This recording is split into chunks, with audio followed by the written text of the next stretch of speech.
most original talk radio station anywhere. We are LA Talk Radio at latalkradio.com.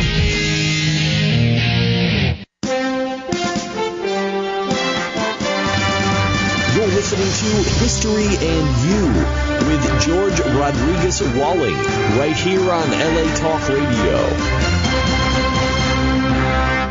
And good evening, and welcome to History and You, the show where history matters because you decide what history becomes.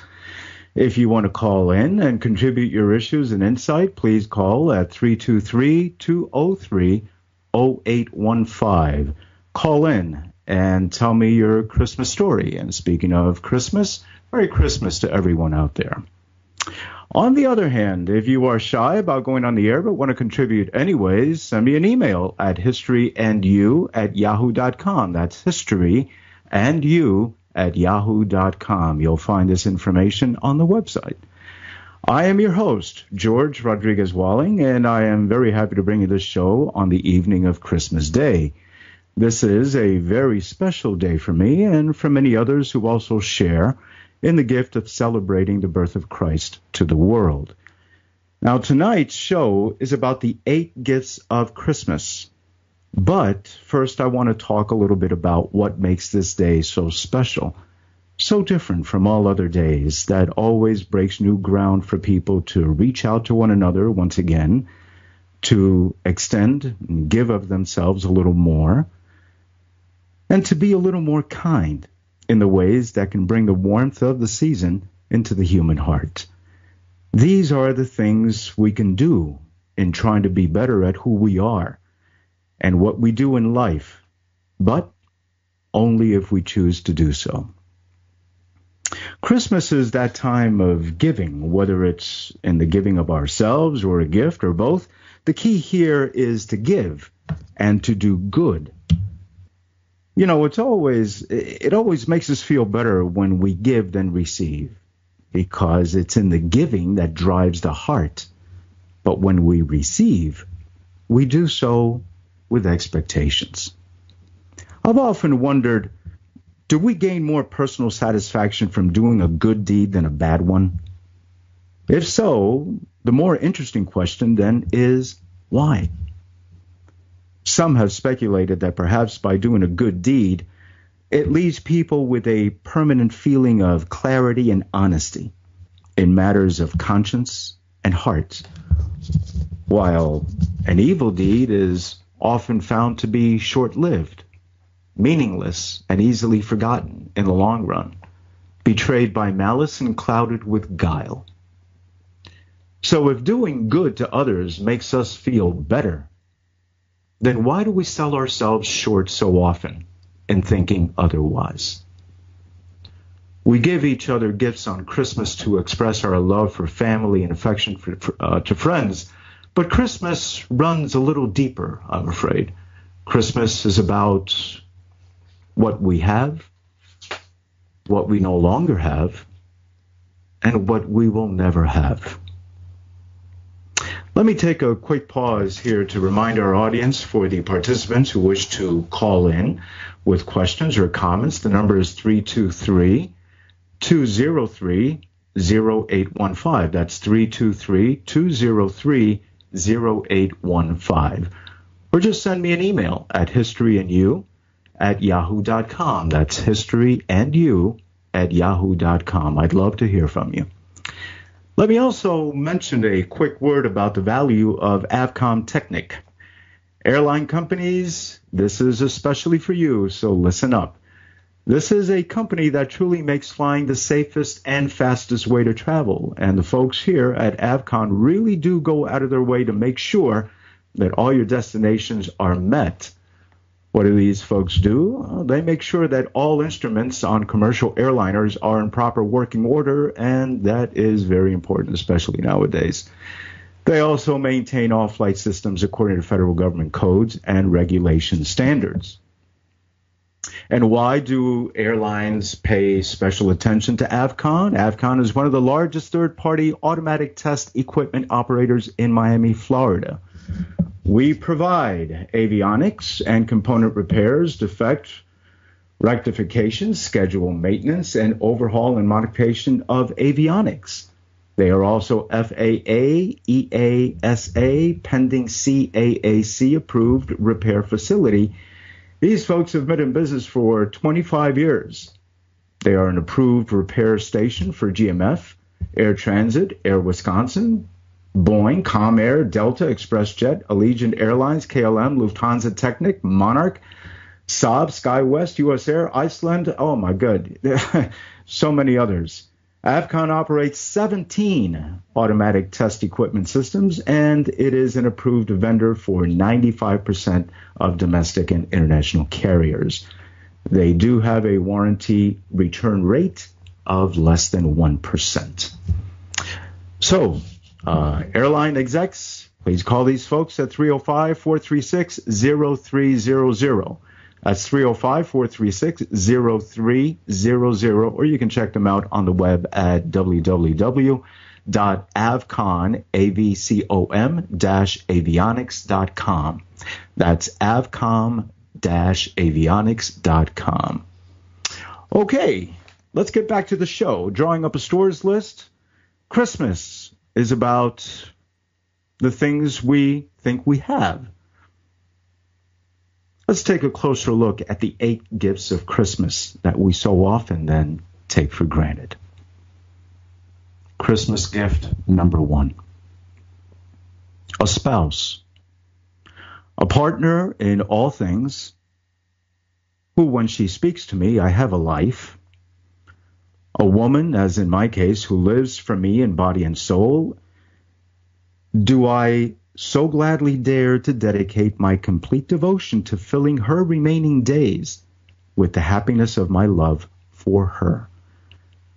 You know, picking a spouse, the right one, is probably one of the most difficult things to do, especially nowadays. It's come to the point where we just really don't know how to pick them. A good spouse can make your life and keep it in perspective. The second gift, a mother and father. How often do we mistreat them, ignore them, fight them?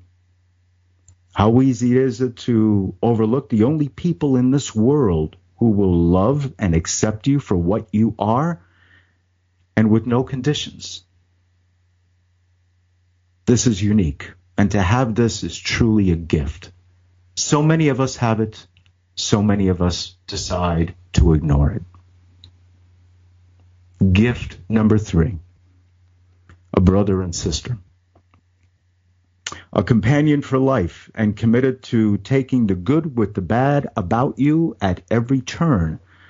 How often do we wish them away through fights and other condemnations? Gift number 4, a family.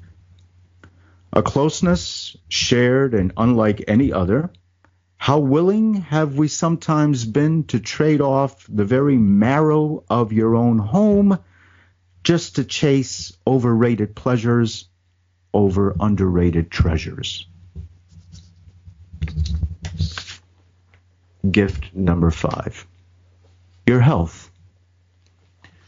To feel good is one of those precious things we never think about until we catch a cold or the flu or worse. Then, and only then, do we begin to wish for our health before any of this ever happened. When we feel good, we don't give thanks to anyone. When we feel good, we don't say anything about it. When we feel bad, then we start thinking about the times we felt good and never even thought about it. Gift number 6. Your job. Your job. How God blessed we are to have our jobs. To labor for the things we have and enjoy is the greatest fruit to replenish the soul. Matter of fact, we love it so much we often take vacations just to get away from it. But when we complain about it, it's really a celebration of our own mediocrity. So cherish your job.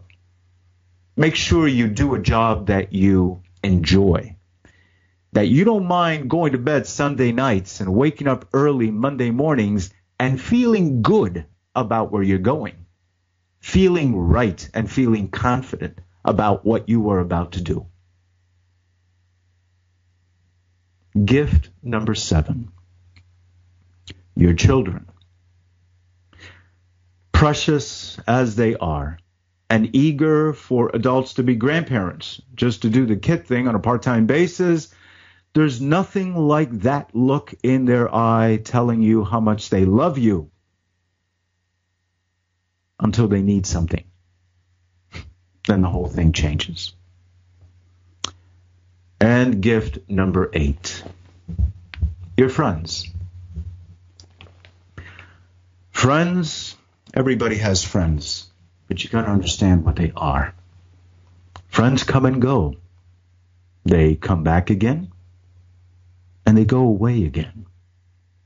But good friends, however, never run out of things to talk about. Never see the shallow side of each other, always can pick up where they last left off, and they always make sure that the strength of their friendship outweighs any pettiness that may chew at it.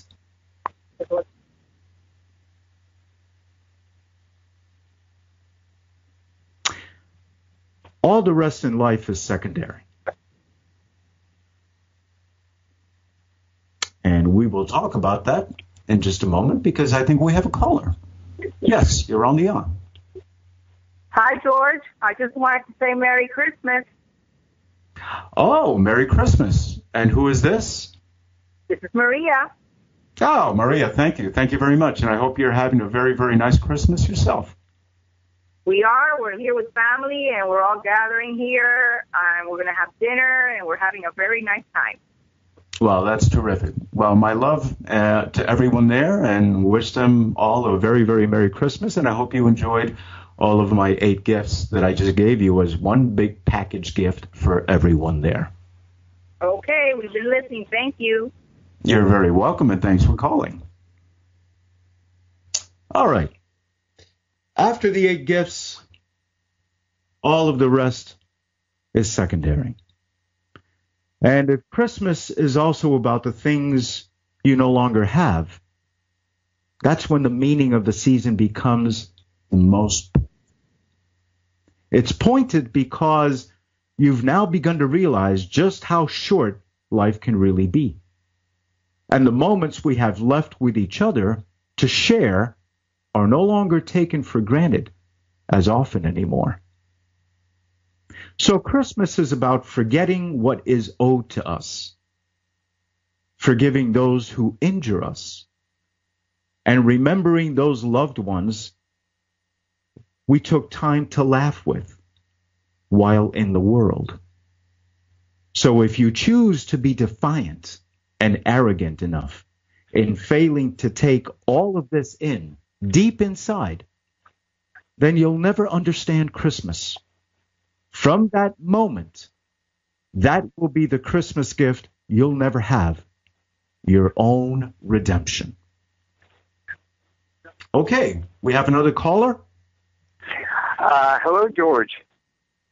Hi, and this is? This is Alfredo. Oh, hi, Alfred. Merry Christmas. I just wanted to let you know that we love your show.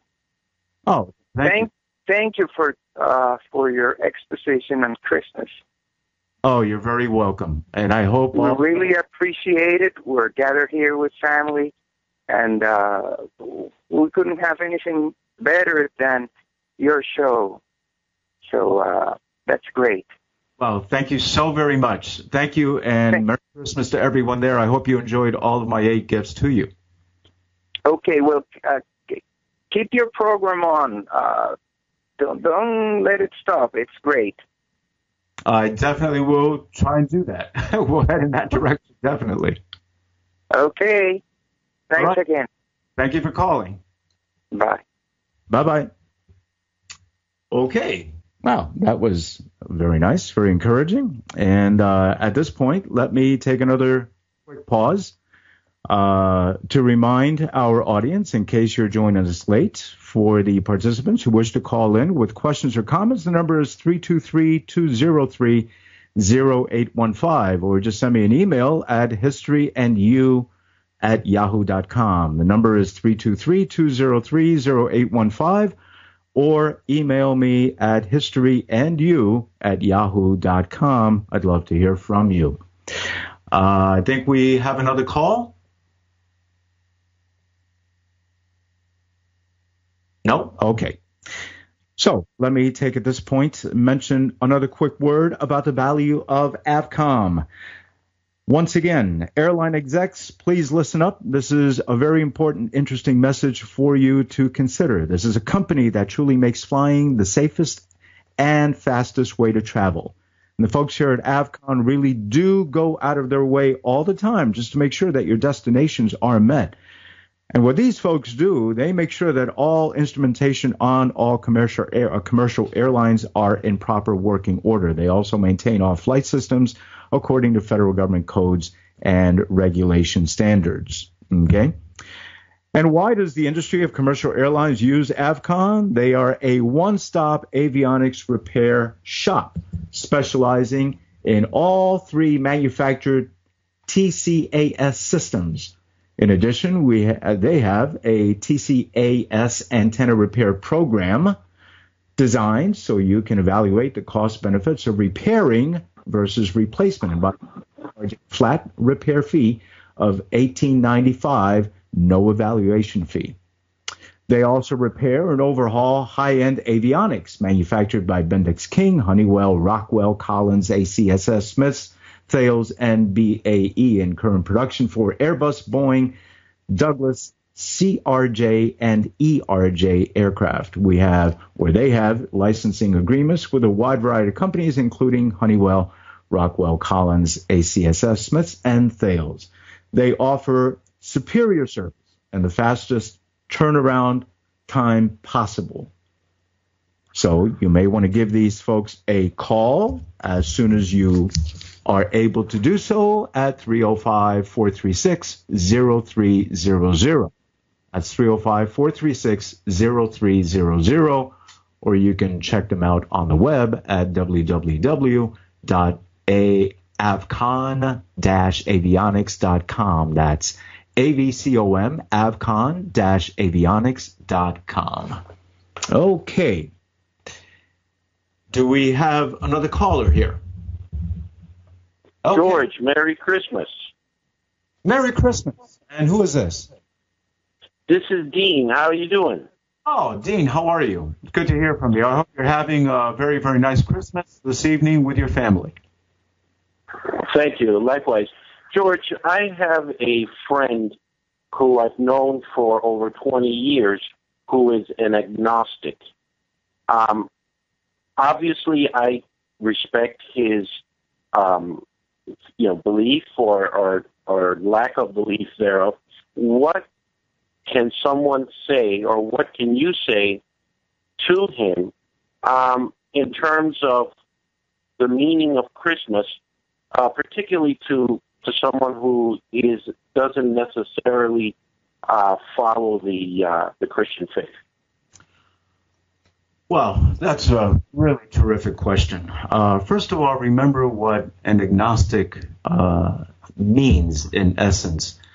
It is basically a person that doesn't believe, nor does he disbelieve. He's just not ready or not really sure as to what is out there. And he begins to cast doubts on several things, several philosophies, several ways of thinking, okay? What I would say to this individual is to consider the world around him. Everything in the world, Dean, everything in the world is a miracle. It is a miracle done every second of the day, every God-given day, every week, every month, every year, every decade. And it goes on and on and on. It is a daily miracle of life. Consider how our bodies function, how we recover, the microcosm of small worlds, microscopic worlds that we don't even know. We don't even realize how their entire ecosystem may work, and yet they survive. The survivability of life at every level, from the most microscopic microcosm one can ever imagine, all the way up to the largest of life scales, everything is a miracle that has in its point of origin no other explanation but the need to have faith. And this is what drives all of the 8 gifts of Christmas, for us to realize all of the things that we have, how God sustains us on a daily basis. And he gives us gifts, and he just puts them on the side for us to look at, us to use, and many times we just make the decision and the choice to ignore. So if a person thinks about being an agnostic so thoroughly, so philosophically, why not then read the philosophies of other spiritual or religious dogmatic scholars that talk about the impossibility of how one can survive in this life existentially and even agnostically? And I hope this is your question. Well, thank you very much. That was very moving. Thank you, George. And I want to wish you and your family a blessed holiday season and a prosperous new year. Thank you. Thank you very much for calling in, Dean, and my best to you and your family. Okay, I think we have another caller. Do we? No. Okay. All right. We do have a caller? Okay, well, I don't see another caller there on the screen. So let's get back to the show. What is the history of Christmas? Oh, I know you've heard a lot about the holiday, but how much do you really know about its origin? Well, let me look at a couple of things here for you to consider. No one knows what day Jesus was born, or even exactly which year. But in 336 AD, Anno Domini, the Western Church, based in Rome, chose December 25th to celebrate the coming of Christ into the world. In English, this day was known as Christ's Mass, which became Christmas. The Eastern Church chose January 6th. The day was named Epiphany, meaning appearance. Eventually, the period from December 25th to January 6th became known as the 12 days of Christmas. Interesting. The first time the birth of Jesus Christ was attributed to the date, December 25th, was in the 4th century, according to early Roman history. Early celebrations of Christmas are thought to have derived from Roman and other European festivals that marked the end of the harvest and the winter solstice. Some customs from those celebrations that have endured include decorating homes with greenery, giving gifts, singing songs, and eating special foods. The holiday developed further with the legend of course, St. Nicholas. Although much of this history is unconfirmed, the man who we know as St. Nicholas actually lived in the 4th century and is believed to have been a bishop in Asia Minor. Many articles attributed to him are dubious at best. Nevertheless, some countries named him as their patron saint.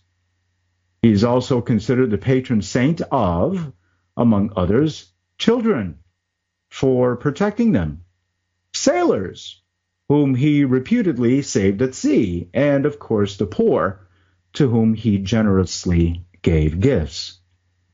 In his honor, the feast of St. Nicholas was marked on December 6th, and gifts given the night before. The tradition was well established in many European countries by the 12th century. Eventually, because St. Nicholas Day and Christmas Day are so close together, their traditions generally were combined. The tradition of Santa Claus, or St. Nicholas, originated with several old European legends.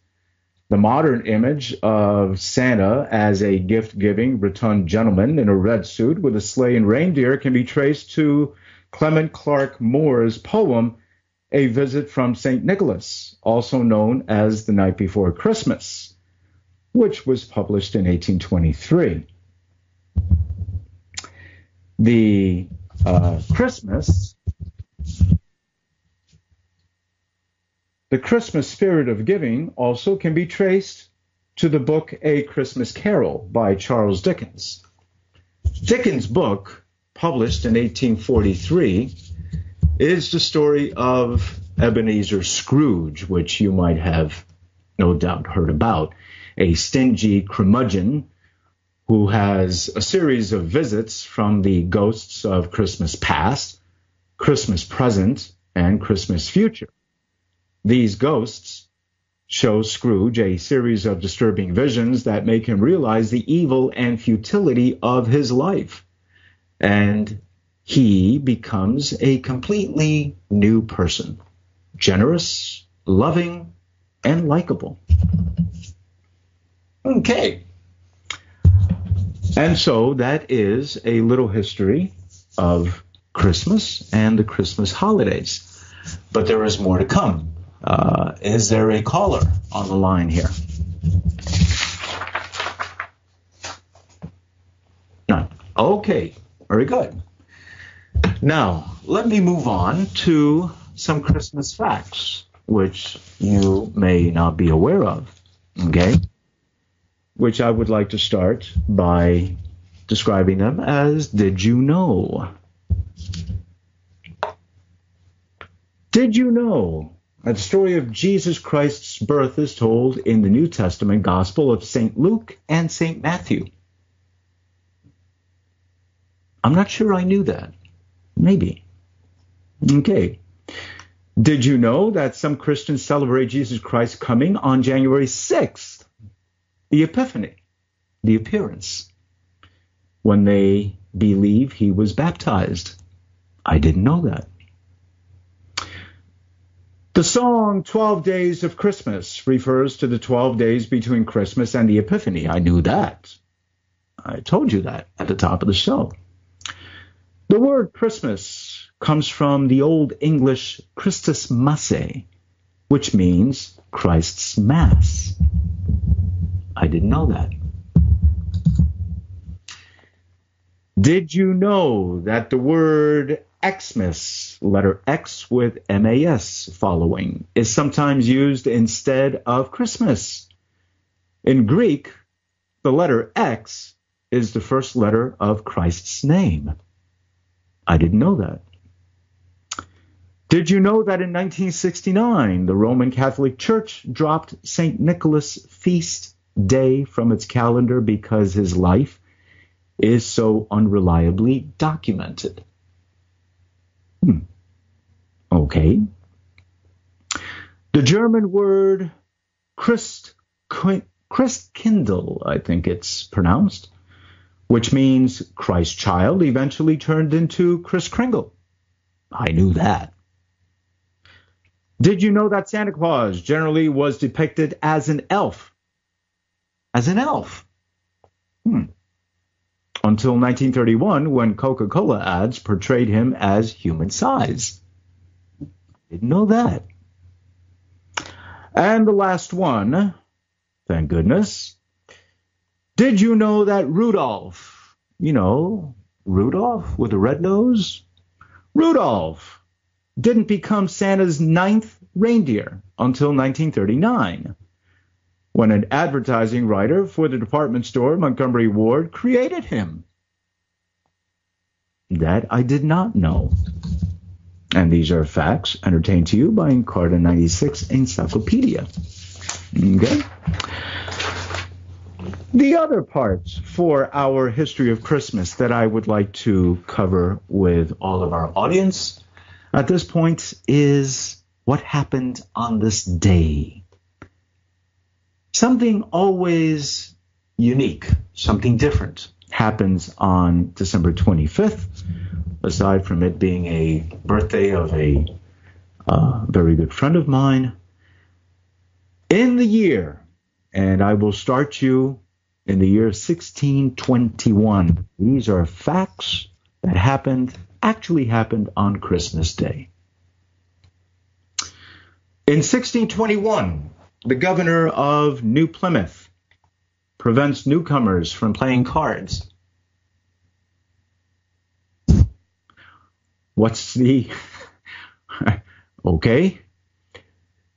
Next year, 1651, the General Court of Boston levies a 5-shilling fine on anyone caught observing any such day as Christmas.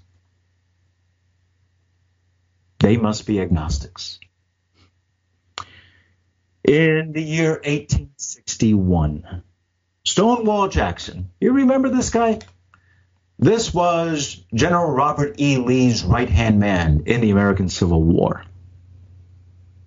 Stonewall Jackson in 1861 spends Christmas with his wife, their last one together. In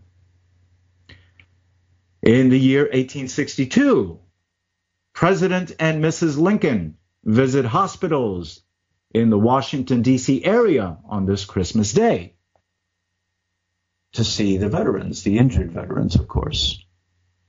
And speaking of Mr. Lincoln, don't forget to catch the movie by Daniel Day-Lewis and Sally Fields. Outstanding. Gives you a chance to really measure and evaluate the quality of leadership of Mr. Lincoln in relation to the kind of leadership that we need today under our President Barack Obama. An interesting parallel here as far as the man who freed the slaves. And we have now a black man as president. And it would give you a good chance to compare and evaluate the quality of leadership from one Lincoln to another and his performance as President Barack Obama. Interesting conversation. Back to our years. 1860, nope, stand corrected. 1914. 1914.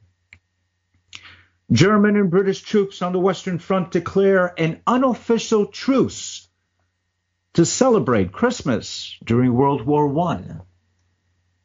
Yes, that I knew. They actually called a ceasefire just to wish each other Christmas, each in their own language, each in their own ways. And there was no shooting that was done across no man's land, at least for the moment. They observed a solemn moment for the meaning of Christmas, for the meaning of giving, for the meaning of what we are and how we can make ourselves better.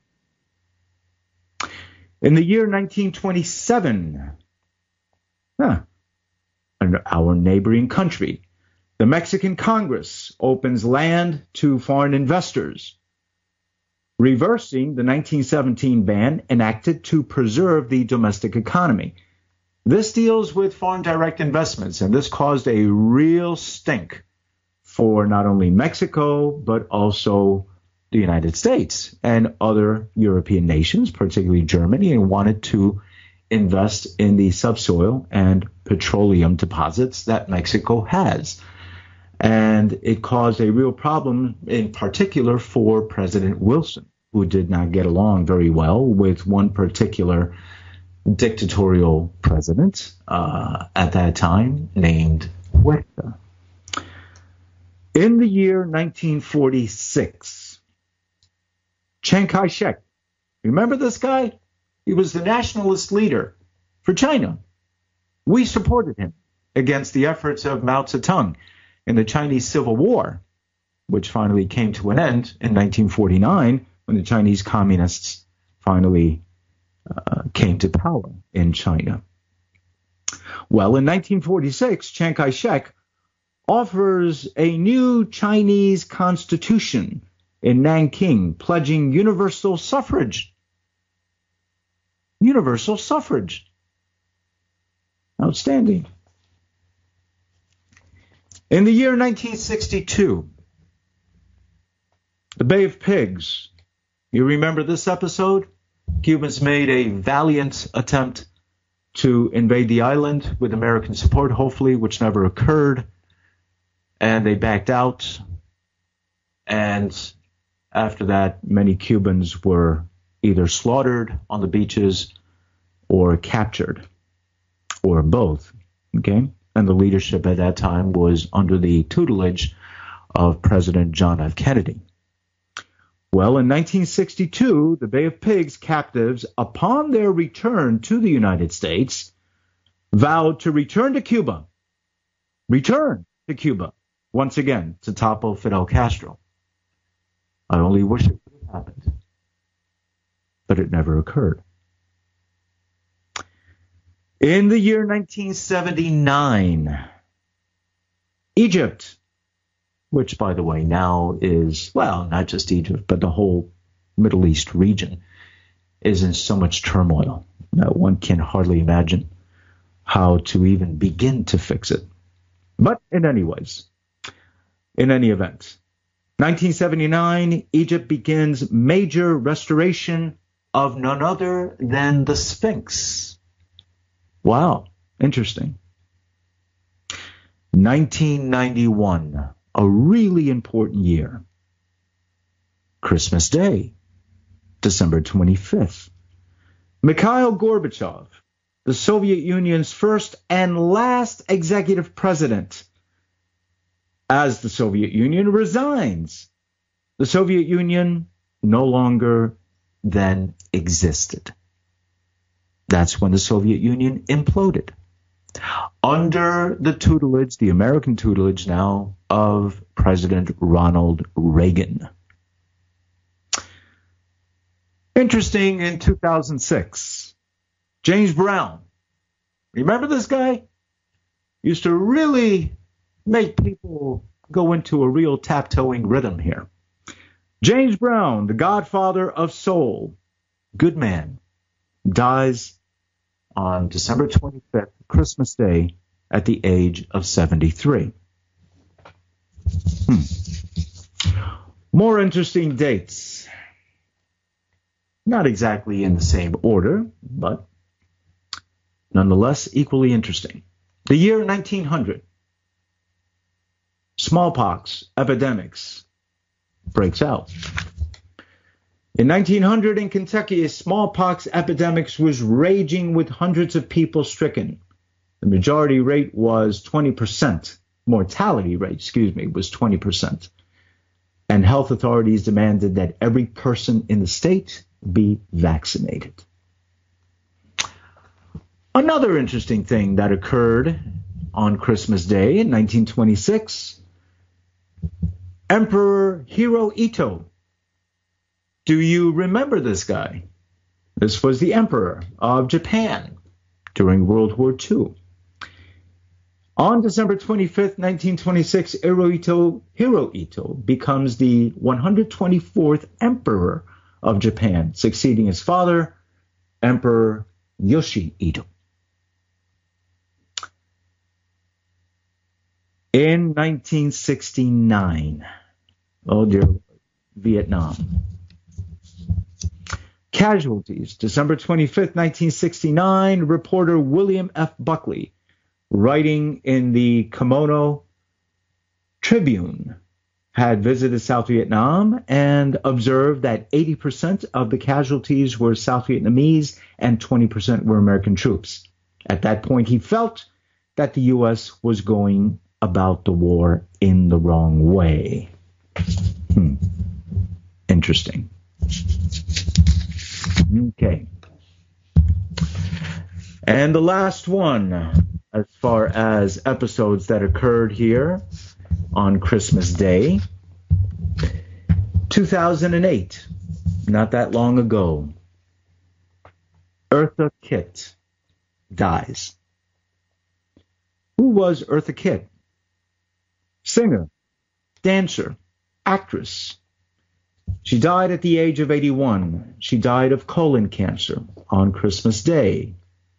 Her famous hits included Old Fashioned Girl, C'est Bon, and Santa Baby. And she was blacklisted, interestingly, in the U.S. in the late 1960s from having spoken out about the Vietnam War at a White House function. Interesting. And let me begin to finish up here with important people that were born on this day, December 25th. And this one is an interesting one. Sir Isaac Newton. Remember this guy? English mathematician and scientist who enunciated the laws of motion and the law of gravity. So one need not see in order to believe that if you hold a hammer, it shall fall. You can attribute that to Sir Isaac Newton. In 1841, Clara Barton, founder of the Red Cross, was born. 1870, Rosa Luxemburg, Polish-born founder of the Spartacus League, which later became known as, the German Communist Party, which really didn't go anywhere because it met up with the far right-wing Nazi Party. 1907, on Christmas Day, a darling gentleman, Cab Calloway, was born. Cab Calloway, band leader, first jazz singer to sell 1 million records, was born on this day. And the last one here, 1918, I believe to be a very good man, a man of peace, a man of conviction, a man of resolve. Anwar Sadat, Egyptian president, known for his participation with Menachem Begin in the Camp David Accords, also done under the American tutelage of former President Jimmy Carter. Anwar Sadat was born on this day, and important to note that this gentleman and political leader of Egypt won a Nobel Peace Prize. Okay, all very good, all very interesting. And now we've come to the final part of our show, where I begin to wish to leave you with a final thought to consider and further reflect regarding the sign of our time and what is yet to come. Some final thoughts. The spirit of Christmas is always with us. It never leaves us. And we can choose to use it anytime we want. And when I talk to you about the spirit of Christmas, you know what that spirit is. It's a willingness to be kind. Or it can be an elegant gesture dressed in winter white. Or even a moment of easy longing and long remembered. So tonight, when you gather with friends and family, remember your Christmas spirit as you break bread together on the table. Be willing, make a gesture, and most important, create a reason to remember this night, because it will not return again. Don't forget to catch me next week, next Tuesday night at 7 p.m. by visiting our website, latalkradio.com, and look for History in You. As your host for this evening's show, this is George Rodriguez Walling, wishing for all of you a very, very pleasant evening. And in that same spirit of Christmas, I'd like to finish with the words of Irving Berlin in 1942. Which he said, I'm dreaming of a white Christmas, just like the ones I used to know, and where the treetops glisten and children listen just to hear sleigh bells in the snow. I'm dreaming of a white Christmas with every single Christmas card I write. And may all of your days be merry and bright. And may all of your Christmases be white. Merry Christmas. Good night.